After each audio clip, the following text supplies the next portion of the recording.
Hi hello नमस्कार, कैसे हो आप सभी। वेलकम डियर स्टूडेंट्स, आप सभी का स्वागत है अब मेरे इस चैनल फिजिक्स 360 डिग्री पे। तो बच्चों, आज मैं आपके सामने लेकर के आया हूँ क्लास 12th फिजिक्स राजस्थान माध्यमिक शिक्षा बोर्ड का एक ओवरव्यू, जिसके अंदर अपन ब्लूप्रिंट को देखते हुए पिछले मैंने कुछ वर्षों के पेपर का एनालिसिस किया हुआ है, तो उनके रिव्यू देख करके अपन एक आज ओवरऑल एक ब्रीफिंग करेंगे कि एग्ज़ाम पैटर्न के बारे में, वेटेज के बारे में, कौन सा टॉपिक मोर इम्पोर्टेंट है, कौन सा टॉपिक लेस इम्पोर्टेंट है। और इस पूरी स्टडी के बाद में आप इस स्थिति में ज़रूर आ जाएंगे कि किस चीज़ को ज़्यादा वेटेज देके पढ़ना ही पढ़ना है, और किसको अपन कम वेटेज देंगे और छोड़ देंगे तो भी एक बार चल सकता है। ठीक है, तो आपने अगर चैनल सब्सक्राइब नहीं किया है तो कर लीजिएगा, बेल आइकन दबा दीजिएगा ताकि नोटिफिकेशंस आपको जल्दी से मिले जैसे ही वीडियो अपलोड हो। और ये आपका साथी रहेगा जो स्पेशली बोर्ड एग्ज़ाम के बच्चे हैं, सीबीएसई कह लो, आरबीएसई कह लो, पैरेलल कंटेंट में सीबीएसई का भी अपलोड करूँगा। थोड़ा सा उसके अंदर वेरिएशन रहता है पेपर पैटर्न में और क्वेश्चन के पैटर्न में, तो वो मैं पैरेलली डालता रहूँगा। आज अपन राजस्थान बोर्ड के पर्सपेक्टिव में बात करने वाले हैं, तो बिना किसी देरी के अपन शुरुआत करते हैं। आपके 12th बोर्ड का पेपर, राजस्थान बोर्ड का, आपके 3.25 घंटे का होगा। सबसे पहले तो टाइम ड्यूरेशन की बात करें तो 3 घंटा 15 मिनट, जिसमें 15 मिनट आपको अंदर बैठने के और वो रोल नंबर वगैरह लिखने के, और ऐसे करके आप प्रॉपर 3 घंटे का टाइम ज़रूर मान सकते हो। ठीक है,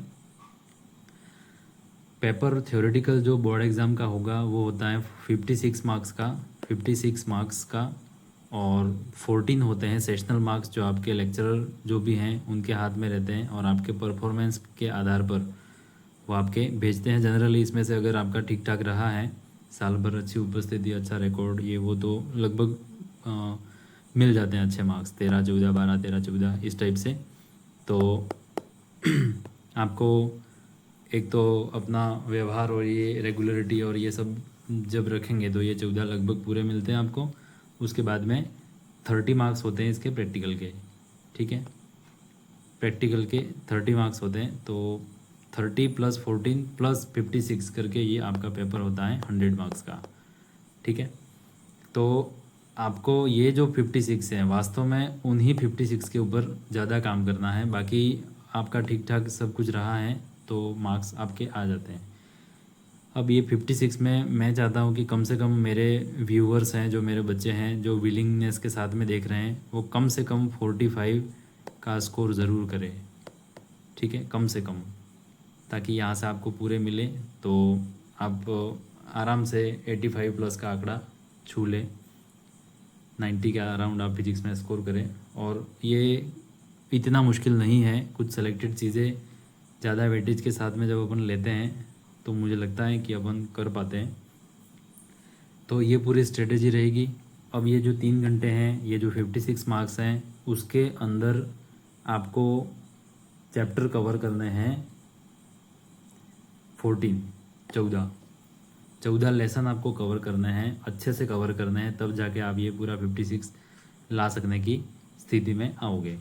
ठीक है, अब इसको भी मैं थोड़ा सा मोल्ड करके, तोड़ करके, थोड़ा सा इजीली करके मैं बता रहा हूँ आपको कि आपके फिजिक्स के अंदर 2 बुक्स हैं, पार्ट 1 पार्ट 2। तो पार्ट 1 जो है उसके अंदर मेनली आपका आता है charges, electricity, electric potential, electrical capacitance, फिर magnetic field, magnetic effects of current मतलब, और मैग्नेटिज्म ये आता है, मूविंग चार्जेस एंड मैग्नेटिज्म आता है, फिर मैग्नेटिज्म एंड मैटर आता है। मतलब कुल मिला के आप ये अगर 5 चैप्टर तक देख रहे हो ना, तो इसमें आपको इलेक्ट्रिसिटी ही मिलेगी और मैग्नेटिज्म ही मिलेगा। ठीक है, तो आपको पढ़ना तो पड़ेगा, और वेरी बेसिक मतलब चार्ज से लेकर के, पोटेंशियल से लेकर के, इलेक्ट्रिक फील्ड से लेकर के, कैपेसिटेंस और इलेक्ट्रिक करंट, और फिर इलेक्ट्रिक करंट के अंदर भी आप मतलब मैं कह सकता हूँ कि आप खुशकिस्मत पीढ़ी हो कि एनसीईआरटी ने जो रेशनलाइज्ड सिलेबस दिया है नया, उसके अंदर काफ़ी सारे हैवी वेट के जो एक्स्ट्रा बहुत ज़्यादा बर्डन या अपना टाइम कंज्यूम करे ऐसे बहुत सारे टॉपिक हटा दिए हैं। जैसे ये करंट इलेक्ट्रिसिटी की मैं बात करूँ तो ये इतना हैवी चैप्टर है, मैं आपको बताऊँ ये लगभग 18 से 20 लेक्चर में कवर होता है पूरा। लेकिन जो रेशनलाइज्ड सिलेबस आया है उसमें उसके अंदर से काफ़ी सारे, जैसे मीटर ब्रिज हैं, आपका पोटेंशियोमीटर हैं, पोटेंशियोमीटर के एप्लीकेशंस हैं, फिर कार्बन कलर कोड रेजिस्टेंस वाला जो सिस्टम है, रेजिस्टेंस का कॉम्बिनेशन है ये, उसके बाद में सेल जो है उसका मिक्स्ड कॉम्बिनेशन है, ये कितने सारे मैंने टॉपिक्स बोले सब इन लोगों ने हटा दिए हैं। तब जा कर के बहुत इजी हो चुकी है चीज़ें। तो अब जो बचा है चाहे वो लेस इम्पोर्टेंट है लेकिन एग्ज़ाम में आने की प्रायोरिटी ज़्यादा हो जाती है, क्योंकि मोर इम्पोर्टेंट जो हुआ करते थे ऐसे बहुत सारे टॉपिक बहुत सारे चैप्टर में से बाहर निकल गए। ठीक है, तो अब अपन और आगे बढ़ते हैं। ये जो 6 चैप्टर हैं, 5 चैप्टर हैं आपके इलेक्ट्रिसिटी और मैग्नेटिज्म पे, उन सब में आपको बहुत सारी सिमिलरिटी मिलेगी। जैसे यहाँ पे कुलॉम लॉ रहेगा, तो यहाँ पे बायो सावर्ट लॉ रहेगा, यहाँ पे गाउस लॉ रहेगा, तो यहाँ पे एम्पियर्स लॉ रहेगा। इस तरीके से पैरेलल स्टडी जब अपन करते हैं तो ये चैप्टर अपने को हार्ड नहीं लगते, और मैं मानता हूँ कि ये आपका लगभग 20 नंबर का कंटेंट है, उसमें आप 15 प्लस का स्कोर आराम से कर सकते हो। ठीक है, एकदम थोड़ी सी जनरल स्टडी से और वेरी स्पेसिफिक स्टडी करने से आप 20 आउट ऑफ 20 भी ला सकते हो। ठीक है, आगे बढ़ते हैं। और अब आता है आपका इलेक्ट्रोमैग्नेटिक इंडक्शन, मतलब फेराडेज लॉ और लेंज लॉ।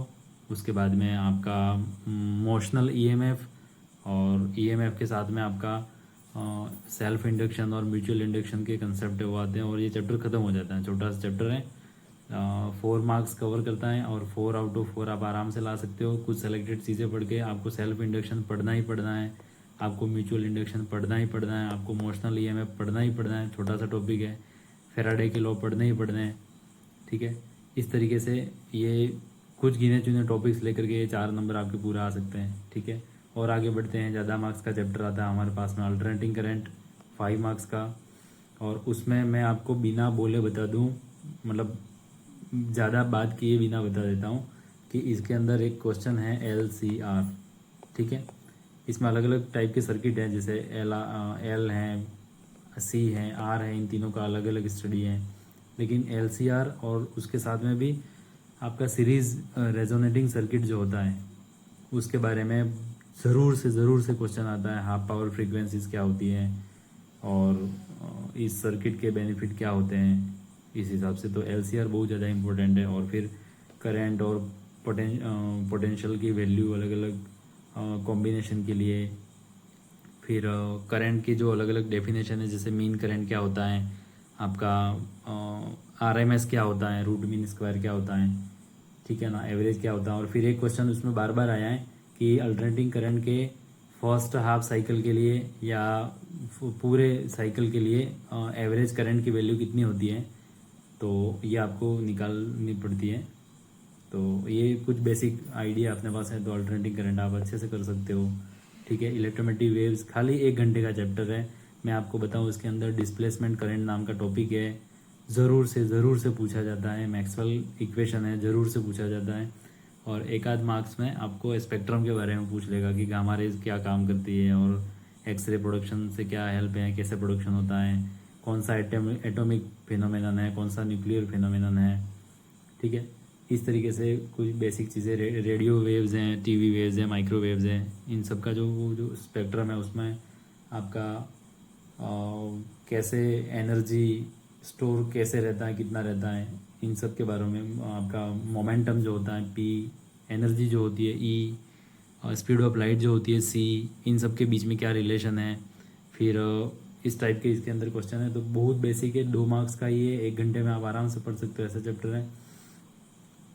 आगे बढ़े, बात करें अपन अगर इलेक्ट्रो मैग्नेटिक वेव्स के बाद में चीज़ आती है आपके बुक सेकंड स्टार्ट हो जाती है, लगभग आपके 28 मार्क्स कवर करती है बुक फर्स्ट, और बुक सेकंड जो है वो आपके लगभग 27 मार्क्स कवर करती है। ठीक है, तो आप अगर बहुत टिपिकल मैथमेटिकल इक्वेशन से डरते हैं बायोलॉजी बैकग्राउंड से हैं, आपको डिफरेंशिएशन समझ में नहीं आता है, आपको इंटीग्रेशन समझ में नहीं आता है, और यहाँ पे इन चैप्टर्स में, आगे वाले चैप्टर्स में डेरिवेशन में कुछ दिक्कतें हो रही हैं आपको, तो आपके लिए एक जीवनदान के रूप में काम करता है फिजिक्स का पार्ट सेकंड।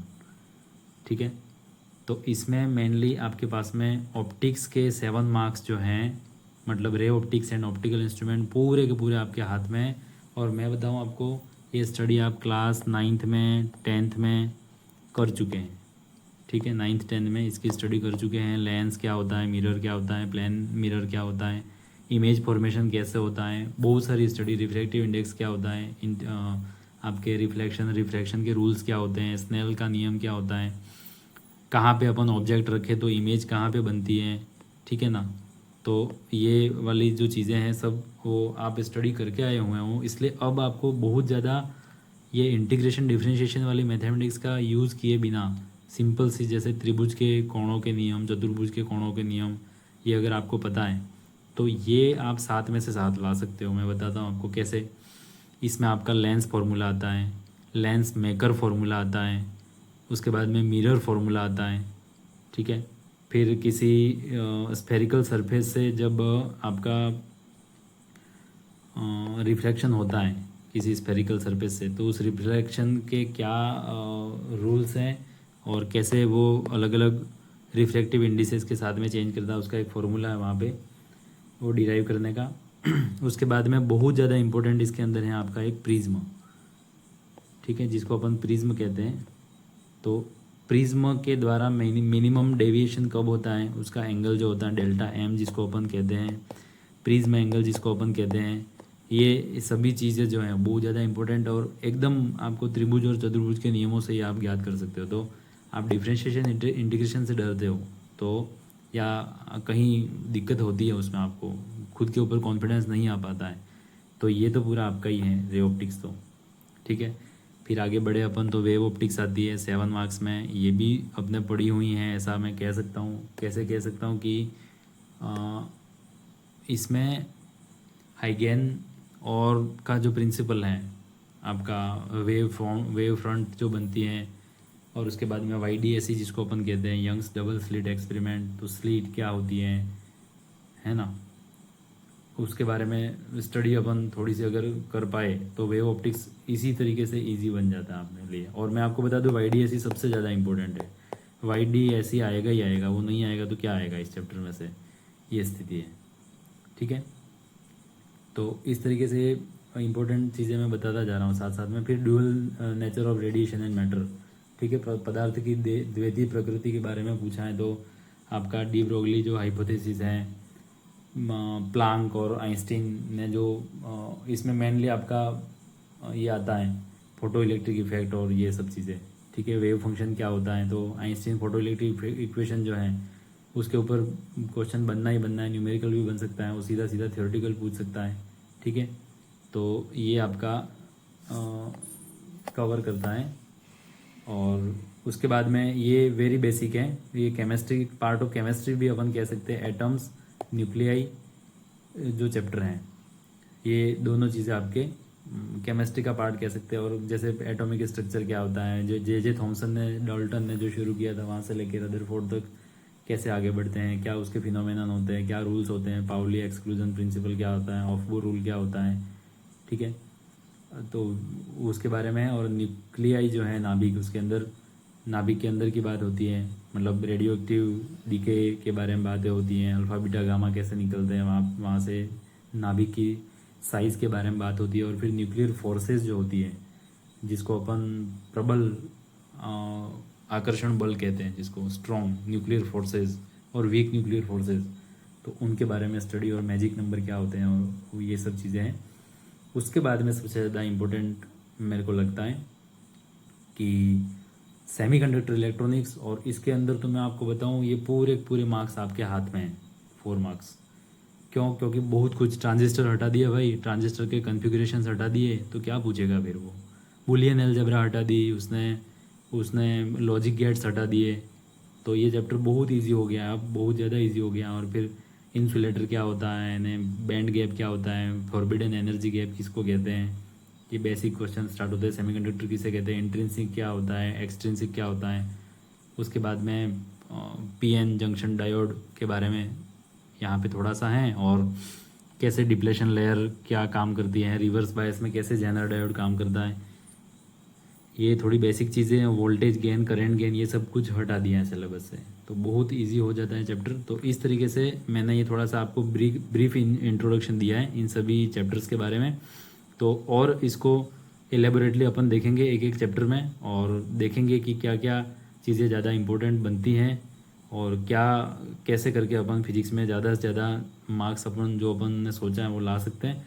तो फ्रेंड्स, मैं उम्मीद करता हूँ ये आपको अच्छा लगा होगा, और इसको लाइक ज़रूर कीजिएगा, शेयर कीजिएगा बच्चों के बीच में, और आगे अपन और करते जाएंगे स्टडीज़ की। तो थैंक यू वेरी मच।